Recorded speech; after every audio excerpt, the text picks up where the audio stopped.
Hello, this is Mr. Rasmussen, and welcome to Algebra 2, Lesson 81. What are complex numbers?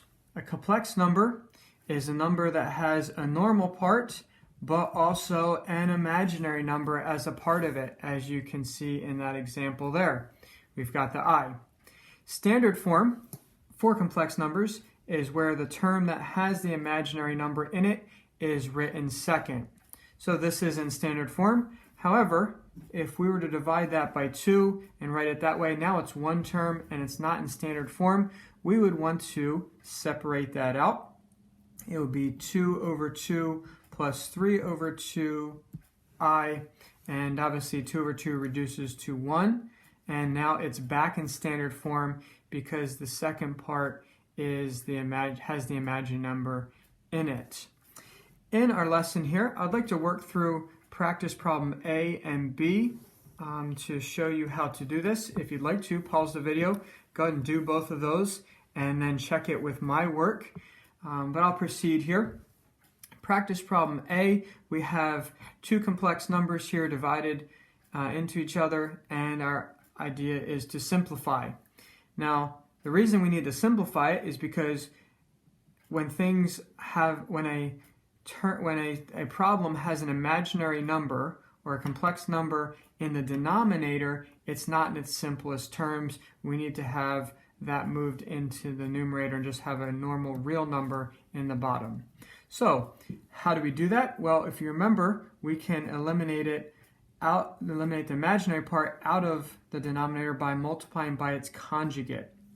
Its conjugate is where we take the two terms and we flip the sign of one of them. In this case, we always want to flip the sign of the one that has the imaginary number, and in doing so, it's going to cancel that out from the bottom. So our conjugate is 3 plus 3i, and what we multiply to the bottom, we also have to multiply to the top. Okay, I'll put parentheses around these because it's the whole top multiplied by the other whole top. So let's work across the top here. We're going to take the 2 and multiply it into both of these. So I get 2 times 3, which is 6. I'm switching them. 6. 2 times my 3i is plus 6i. Then I'm going to take my second part here and multiply it into both of those.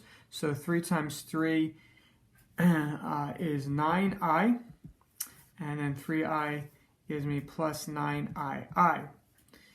Now, I, as you remember, is the same as -1. Therefore, 9 times -1 is actually going to flip that and make that a -9. And then if we add these, we get 6, and then these add to get plus 15i, and then I can simplify that across there.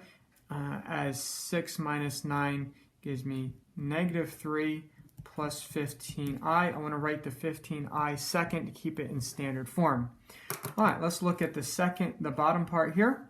Take the 3 and multiply it in. 3 times 3, 9. Here is plus 9i. I need to multiply the bottom into both of those. So this time this gives me -9i, and then gives me -9ii. And so let's add those together. Once again, these two i's is -1, which is actually going to flip that sign. And so I get 9. These cancel each other out, plus 9. So 9 plus 9 is 18.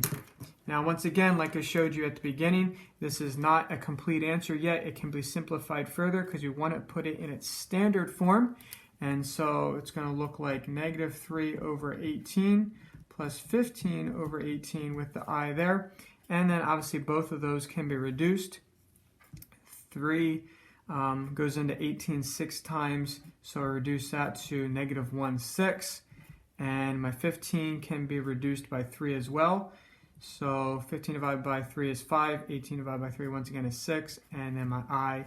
And this here is my simplified answer for practice problem A. Let's look at practice problem B. And first, as we look at this is in standard form, but this one is not in standard form. The complex number part is written first. So let's rewrite that. I'm going to rewrite that. -1 plus 1i. And so that now it is in standard form. All right, its conjugate is, see, if we didn't switch it, we might get our conjugate mixed up. We want the conjugate, the sign flipped of the imaginary number part, the complex number. So it's going to be -2 minus 2i.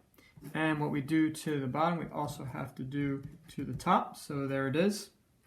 I'm going to put these in parentheses because it's both terms multiplied by both terms. And then same thing. We've got this one multiplied by both of those. So let's go through that process. We get, keep switching pens. Get -4 and then -4i. Multiply my second part here into both ones. Negative times a negative gives me a positive 4i, and then positive 4ii. Once again, that double imaginary numbers is the same as -1, which is going to flip my sign. So as I add these together, I get -4. These cancel. This flips to a -4, so -4, add those together, and that comes to -8 on the top. All right, let's do the same thing for the bottom here. We have our -2 multiplied into both of those, so that gives me 4 on the top plus a 4i. On the bottom here, multiply that in, and so 2i, -2i gives me a -4i. And on the bottom, you notice that I cancel on the top too. On the bottom, by design, we're making it so that the I will cancel out, so they get eliminated from the denominator. All right, and then the second part here is a -4ii. Once again, that's the same as -1, which is going to flip my sign. So 4, these cancel, plus 4, and I get an 8 on the bottom.